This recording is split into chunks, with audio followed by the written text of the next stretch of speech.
Estimado profesor, compañeras y compañeros, hoy vamos a presentar respecto de los avances de la fisiopatología y el tratamiento en el síndrome hepatorrenal. Quien va a presentar será Pablo Riveros, Jordan Garrido, Matías Lara, Camila Mercado, Paula Sola y quien les habla, Fernanda Díaz. El síndrome hepatorrenal es el síndrome más común en personas que tienen una cirrosis. Es un tipo de insuficiencia renal. Las personas que presentan cirrosis van a tener una falla, en realidad una lesión a nivel del órgano. Esta falla tiene un muy mal pronóstico, ya sea una glomerulonefritis, que tiene que ver con una inflamación de los tejidos que no permite que se saquen los desechos. También vamos a tener un mal pronóstico, que sería un síndrome hepatorrenal tipo 1 o tipo 2. El tipo 1 las personas sobreviven 2 semanas y en el tipo 2 de 6 a 9 meses.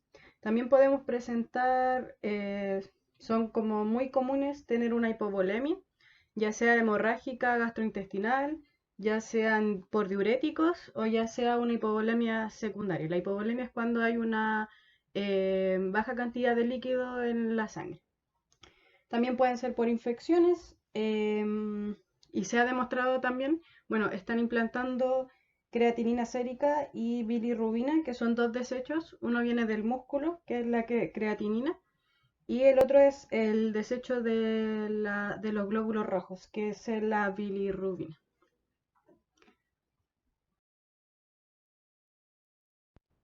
Los objetivos de hoy serán saber qué es el síndrome hepatorrenal, conocer otros tipos de síndrome hepatorrenal.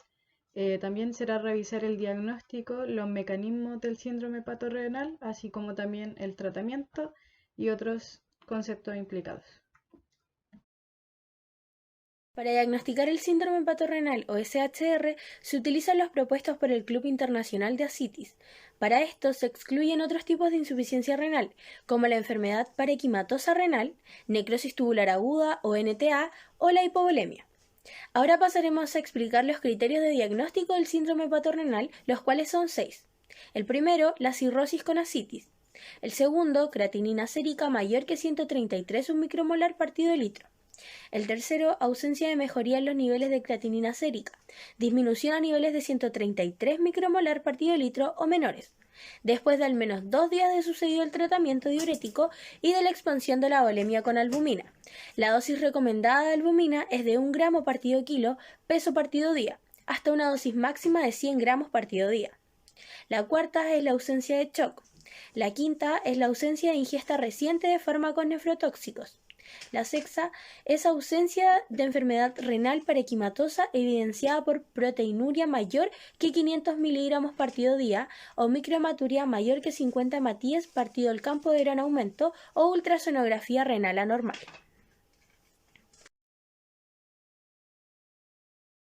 La diferencia de diagnóstico entre el SHR y otros tipos de insuficiencias renales es más compleja de lo que parece y tiene en cuenta características, factores y el curso de la función renal tras el tratamiento del factor precipitante, como por ejemplo una infección bacteriana. El más complejo de diferenciar en la cirrosis es entre el SHR tipo 1 y la NTA, ya que requieren tratamientos rápidos con diferentes esquemas terapéuticos. Los parámetros más utilizados para diferenciar estas condiciones son la excreción urinaria de sodio y el cociente entre la osmolaridad urinaria y plasmática, pero estos no tienen un valor significativo en los pacientes con cirrosis y ascitis. Para el diagnóstico de la nefrotoxicidad con aminoglucósidos en pacientes con cirrosis, se ha demostrado que la B2 microglobulina es muy útil, ya que ésta se filtra por el glomérulo y se reabsorbe casi completamente en el túbulo proximal. Existen marcadores que funcionan como la B2 microglobulina, o son moléculas intracelulares que se liberan de las células epiteliales tubulares en la necrosis tubular. Estas son como la gamma-glutamina transpeptidasa, las transaminasas, las proteínas transportadoras de ácidos grasos de tipo hepático, interleucina 18, la molécula de injuria renal 1 y neutrófilo gelatinasa asociada a la hipocalina. Esta última, en recientes estudios, ha sido sugerida ya que puede ser útil al momento de diferenciar el SHR de la NTA, ya que los pacientes con NTA tienen valores más aumentados que los que tienen SHR. Tipos clínicos y la definición del síndrome hepatorrenal.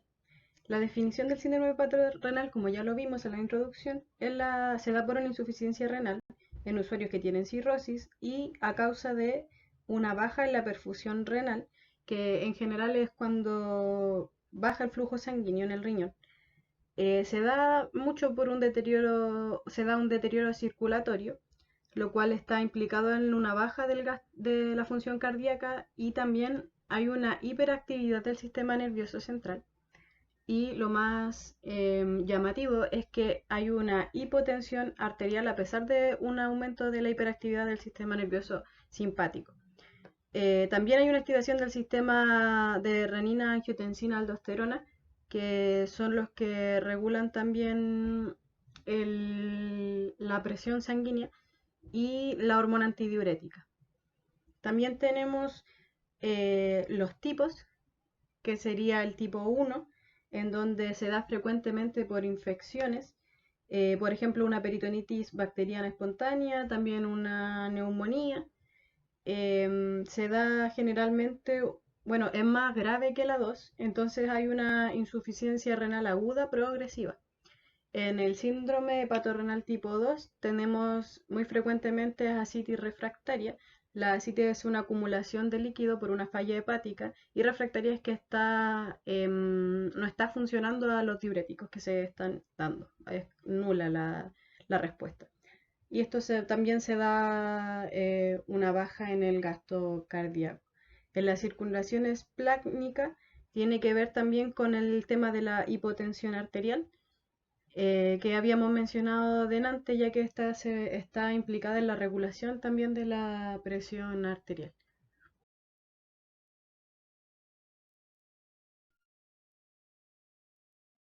El síndrome hepatorrenal tipo 1 es una insuficiencia renal rápida progresiva y está asociada a la insuficiencia de otros órganos. Se presenta a lo menos de 2 semanas en relación con un factor precipitante. El tipo 1 es debido a un deterioro extremadamente rápido de la función circulatoria, la combinación de las alteraciones de la función hepática.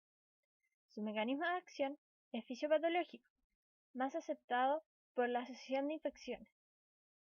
Es el desarrollo de una respuesta inmune e inflamatoria, que es un sistema grave, y un aumento de niveles circulantes de endotoxinas y otros productos bacterianos. De hecho, es conocido en que estos pacientes que presentan periostitis bacteriana espontánea, encontramos que los tipo 1 solo se desarrollan en aquellos que presentan niveles de granulocitos y concentraciones de citocinas elevados en el plasma y el líquido acíticos. Síndrome hepático renal tipo 2 es un fracaso renal estable moderado, lo cual la principal problemática es la ascitis refractaria, por lo tanto representa la máxima expresión de la disfunción circulatoria sistémica que se produce de la cirrosis. Ocurre una alteración importante en la función circular que conduce a una vasoconstricción renal grave e insuficiencia renal, la reducción de la resistencia vascular sistémica y el gasto cardíaco. El mecanismo de acción, acá tenemos la teoría de vasodilatación arterial periférica, que es que la cirrosis y la hipertensión portal induce el desarrollo de la vasodilatación arterial en la circulación esplénica. No se conoce la causa de esta vasodilatación, pero estaría relacionada con el aumento y la producción de local de óxido nítrico y otras sustancias vasodilatadoras. Estudios experimentales. Se ha demostrado que las ratas con cirrosis y ascitis sufren de un intenso proceso de remodelación vascular, con un aumento de la angiogénesis y adelgazamiento de la capa muscular de la pared vascular.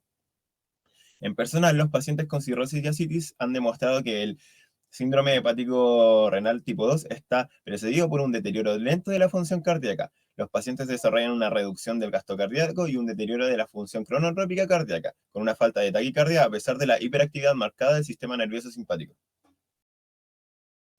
La disfunción circulatoria en la cirrosis es el resultado de un proceso multifactorial que conduce a la reducción de las resistencias vasculares en el área esplénica y a un deterioro de la función cardíaca. El aumento de la actividad de los sistemas vasoconstrictores endogénicos en la cirrosis descompensada es la respuesta homeostática que mantiene la presión arterial. Como le indican numerosos estudios, demuestran que el bloqueo de la angiotensina 2 o el bloqueo de los receptores de vasopresina B1 se asocia a la hipotensión arterial grave en la cirrosis descompensada. Sin embargo, en la cirrosis hay resistencia al efecto vasoconstrictor de la angiotensina 2, la vasopresina y catecolaminas en la circulación esplénica debido al aumento de liberación de sustancias vasodilatadoras en este compartimento vascular. Este efecto explica la predisposición a pacientes cirróticos para desarrollar insuficiencia renal cuando hay hipotensión arterial, ya que la vasoconstricción homeostática se produce predominantemente en la circulación renal. La cirrosis avanzada y la disfunción circulatoria han demostrado la vasoconstricción en el cerebro, músculo, la piel, en la circulación hepática que afecta al suministro de sangre a estos órganos y puede contribuir a encefalopatías hepáticas y al deterioro de la función hepática. Por lo tanto, no es sorprendente que nos encontremos en pacientes cirróticos la estimación de parámetros circulatorios y de función renal que se encuentran entre los factores predictivos de supervivencia más potentes.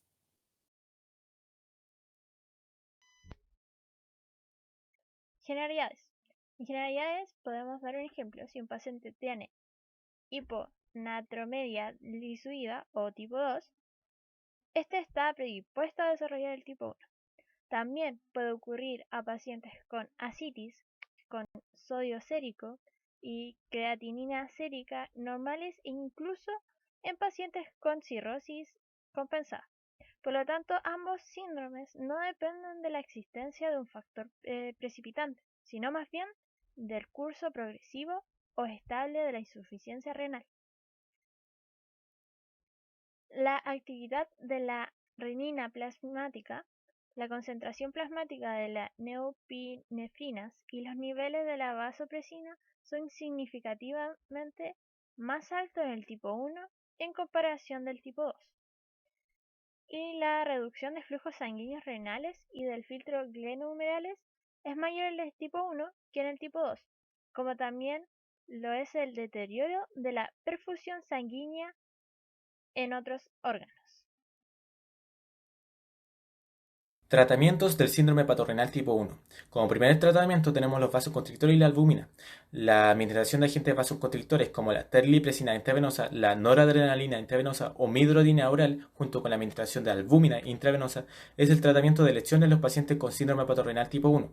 Este tratamiento induce la reversión del SHR en el 40-60% de los pacientes y está caracterizada por un aumento moderado en la supervivencia. La respuesta al tratamiento se caracteriza por una reducción lenta y mantenida de la creatinina sérica y un aumento de la presión arterial, el volumen de orina y la concentración sérica de sodio. El tratamiento con terlipresina debe iniciarse con una administración de entre 0,5 a 1 miligramo cada 4 horas. Y si la creatinina sérica no disminuye en más del 30% en 3 días, la dosis debe doblarse. Además, la dosis máxima recomendada de terlipresina para el tratamiento del SHR es de 12 miligramos por día. La albúmina se debe administrar en una dosis inicial de 1 gramo por kilogramo de peso corporal el primer día, seguido de 20 a 40 gramos diarios. En los pacientes que responden a esta terapia, el tratamiento debe mantenerse hasta la normalización de la creatinina en suero. La noradrenalina también ha demostrado ser eficaz y segura para el tratamiento del síndrome hepatorenal tipo 1. Dos ensayos controlados sugieren que puede ser tan eficaz como la terlipresina. La midodina, un vasoconstrictor oral con efecto alfa-adrenérgico junto con octreótido, un análogo de la somatostatina y albúmina, ha demostrado mejorar la función renal en pacientes con SHR. Otro tratamiento del síndrome hepatorenal tipo 1 es la derivación percutánea portosistémica intrahepática o el TIPS. Existen dos estudios que evalúan el efecto del TIPS en el SHR tipo 1. Un primer estudio realizó en 7 pacientes la implementación de la TIPS, donde se observó una disminución marcada de la creatinina en 6 de ellos y la reversión del SHR en 4. 5 pacientes desarrollaron episodios de encefalopatía hepática después de la colocación de la TIPS, pero respondieron satisfactoriamente al tratamiento médico. 5 pacientes estaban vivos después de un mes de la TIPS, pero solamente 2 después de 3 meses. Un segundo estudio se realizó en 14 pacientes con SHR tipo 1, tratados inicialmente con vasoconstrictores, específicamente midodrina y octreótido, más albúmina. La reversión del síndrome hepatorenal se obtuvo en 10 pacientes. Posteriormente, la TIPS fue insertada en 5 de estos 10 pacientes, en aquellos con bilirrubina menor a 5 miligramos por decilitro y un INR de menor a 2. La normalización del filtrado glomerular se obtuvo en todos los casos y estos pacientes continuaban vivos a los 6 meses después de la colocación de la TIPS. Por tanto, la TIPS es un tratamiento alternativo del SHR tipo 1 en pacientes sin respuesta a la tirleprecina y la albumina, que presentan una relativamente buena función hepática. Terapia de reemplazo renal.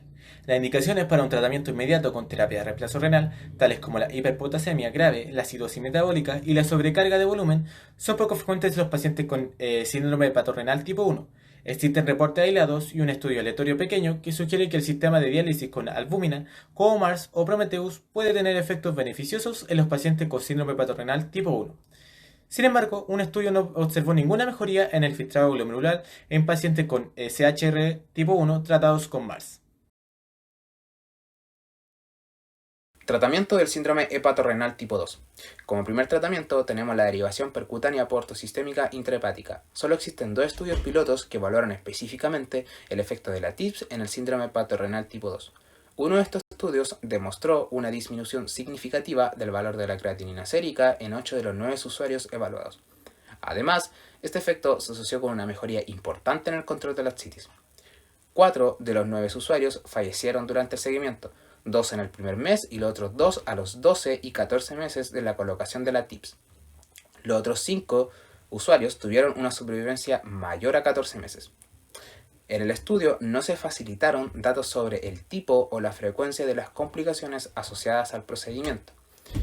El segundo estudio incluyó a 14 usuarios con síndrome hepatorrenal tipo 1 y 17 con tipo 2.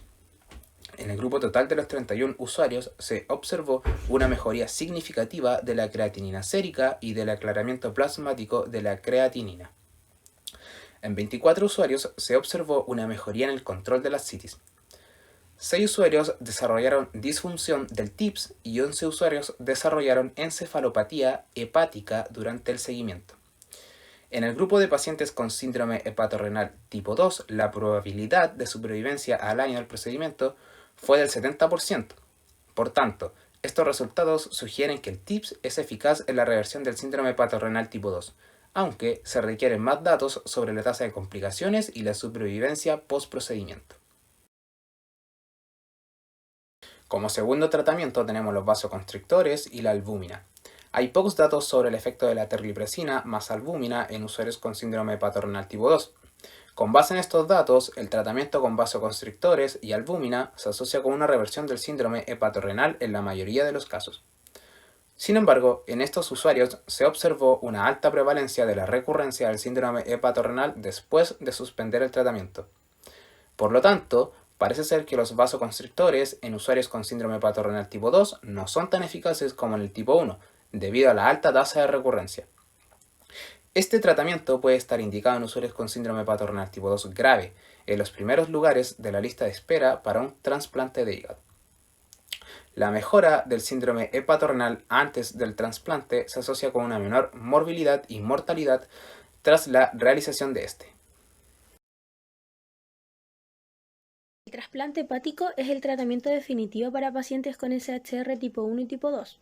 En un porcentaje significativo de pacientes con SHR trasplantado se observa un mayor deterioro del filtrado glomerular post-trasplante inmediato, requiriendo tratamiento con hemodiálisis. La ciclosporina o el tacrolimus, los cuales son fármacos utilizados post-trasplante, pueden contribuir a este deterioro de la función renal, por lo que se retrasa su administración hasta que hay una recuperación de la función renal.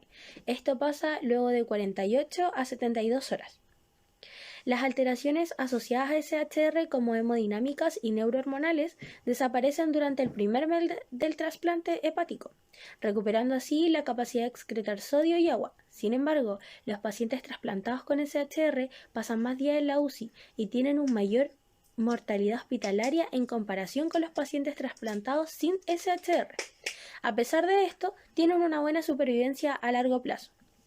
El principal problema de los trasplantes hepáticos en pacientes con SHR tipo 1 es que no se realizan comúnmente, ya que la mayoría de estos pacientes mueren en la espera.